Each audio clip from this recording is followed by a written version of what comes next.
All right, welcome to another edition in our series of Area Forensics podcast, where last week I had the opportunity to go to and actually speak at Paraben Forensics Innovation Conference, which was just outside of Pittsburgh at Robert Morris University. I had the opportunity to speak with Mark Spencer of Arsenal Consulting. Now, Mark and I have crossed paths probably a dozen times in our careers, and we've never had the opportunity to actually meet or talk. And we met finally for the first time and learned about everything that he does at Arsenal Consulting. And here that is, so I can share it with you. So what type of consulting would you say that you get the most for? What's the request that comes in when a company's looking for something? What type of service would you say is most sought after? Do you have like a sweet spot that you guys you feel that, hey, this is what we're good at, this is where we're right on target with? You might say, like many other digital forensics consulting companies, we've developed expertise in the data exfiltration, especially in the intellectual property theft realm, because that is probably 80%, if not more, of the types of calls we get for our services.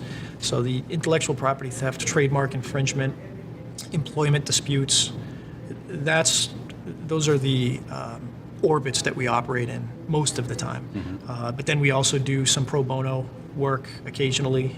We've done very high profile, both domestic terrorism and international terrorism cases. So we don't restrict ourselves to that sweet spot. Yes, most of the time we're working on behalf of outside counsel or in-house corporate counsel. Right. But we have also worked for the Federal Defender's Office, very high-profile criminal cases on behalf of government agencies internationally. So we try not to lock ourselves into any one particular type of case. And that keeps, I think, morale high and everyone interested in what we're doing. They don't get stuck in this single type of case, single type of workflow. Right. You know, they're able to touch a lot of different things. And that's awesome.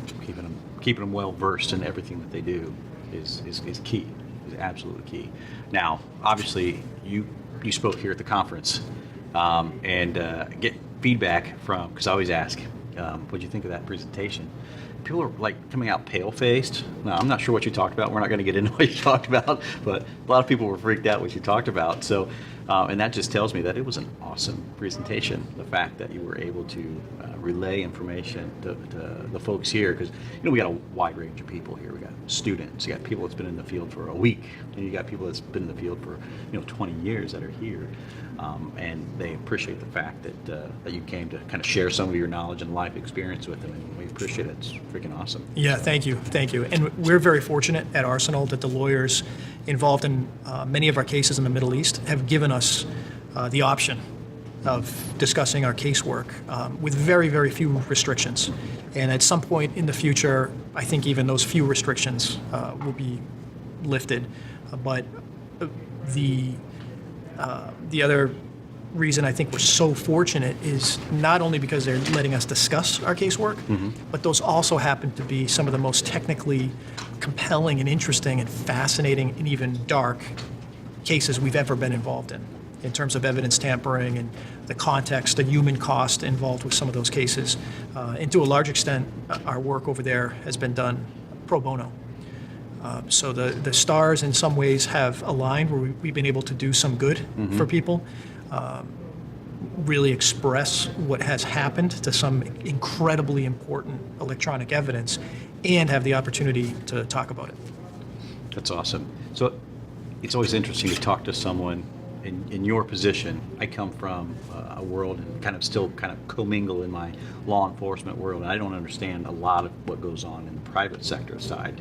And when you bring your fresh perspective into a lot of the students here or people thinking about getting into digital forensics, that really kind of opens their eyes to a whole different world than, it's not like what they see on TV a lot of times. Sometimes it is. I mean, sometimes you get that awesome case that even you get like stoked about. Right. So if you could give, say, a prospective student that was thinking about going into either cybersecurity or digital forensics, what would you say to them, and what would be your recommendation for their course of either education or a must-have certificate that they have, or experience prior to coming to a firm like yours, or diving headfirst into it? I would say mentality is more important than anything else. The mentality really, in my opinion, a key component has to be passion. Agreed. Another one really needs to be an understanding that digital forensics, in my opinion, practiced properly, involves struggle.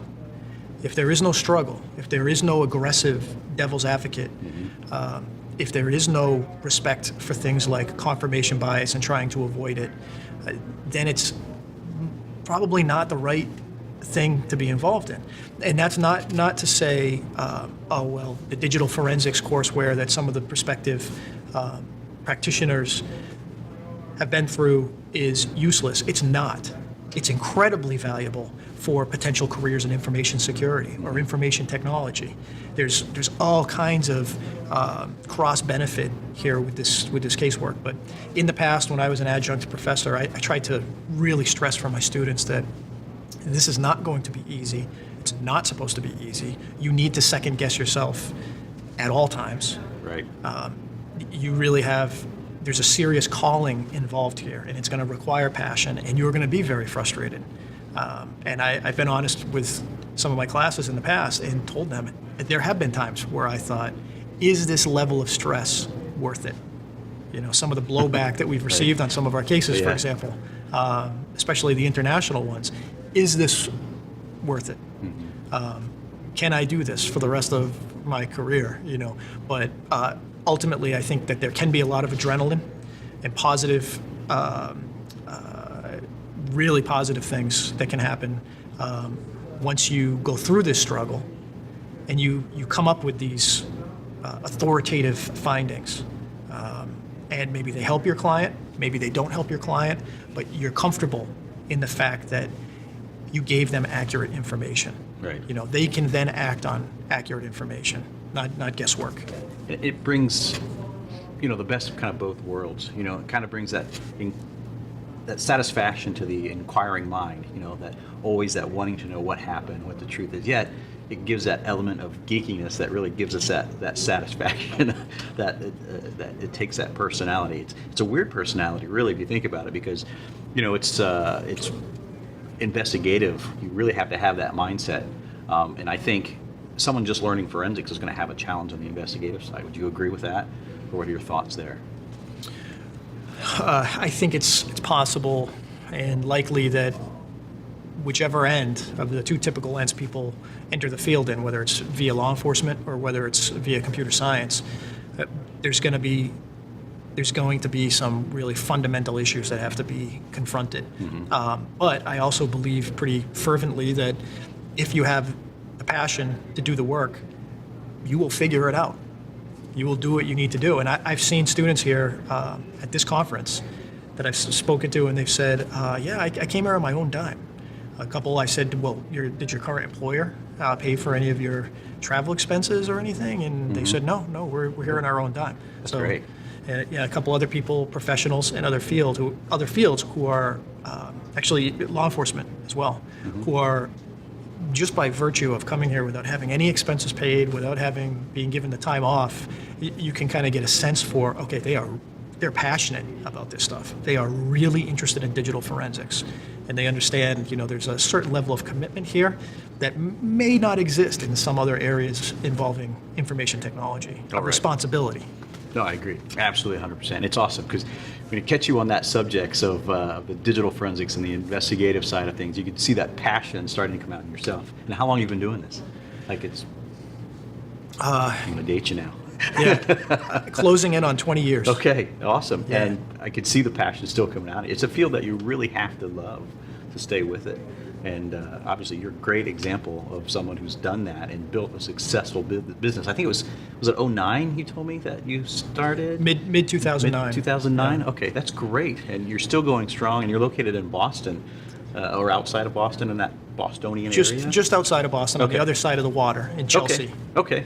Chelsea, Massachusetts. Well, fantastic, because you got the Boston accent still, regardless. It's still there. Okay, maybe a little bit. So you have software also Yes. That your company produces. What do you have new available in that realm? So we're working diligently on releasing new versions of all 3 of our major tools today. And just to refresh everybody, what are the tools that are out there? So we have Registry Recon, Uh-huh. our Windows Registry Forensics tool, Hibernation Recon, which is our Windows Hibernation tool, and Arsenal Image Mounter. Okay. So we have 3 new versions of our products that we're working to launch later on today in concert with the PFIC. We are also introducing a completely revamped licensing system or licensing model. So at this point, each of our products is licensed per product, and the barrier to entry in terms of cost can be significant. So we got some pretty good advice, I think, from other people in our industry in software, and they said you have to lower that barrier to entry, and they gave us some suggestions. And so what we've done, and we're going to implement later on today, is a single license that allows for the professional mode usage of all of our tools. So one license. And instead of an initial cost and then SMS updates over time, we're getting rid of all of that. So one Awesome. simple monthly fee that can be locked in as far as our clients want into the future. So what we're going to start with at this point is $49 a month. So $49 a month will give anyone access to all of our tools as far out into the future as they want to lock in. You know, if I'm a smaller shop and say I can't drop, a lot of money on the software, and I just need, say, I have this case, I need this right now, I can drop that money on it and get all 3 tools for a price, and say I don't use it for a few months. Then I can come back to you and say, hey, I need this again, and on we go. Is that how the model is working? But obviously, you prefer someone to continue to use the product. That would be nice, but yeah, But for the smaller shops, something that obviously $50 is not a lot, but when you're off on your own, sometimes that could be like, whoa, look out. Right. And it could be a small police department, and they Right. realize that there's registry information maybe based on search hits. They know there's some interesting registry information in unallocated space or in a swap file, and they might need our tool to not only carve it out, but associate it with either the current registry or a previous registry. And now for $49, they can have a license for all the tools, including that one, for a month. That's great. And they may be able to accomplish their mission and then move on. They may not need it again. That's fantastic. Awesome. That's great. And that's later today.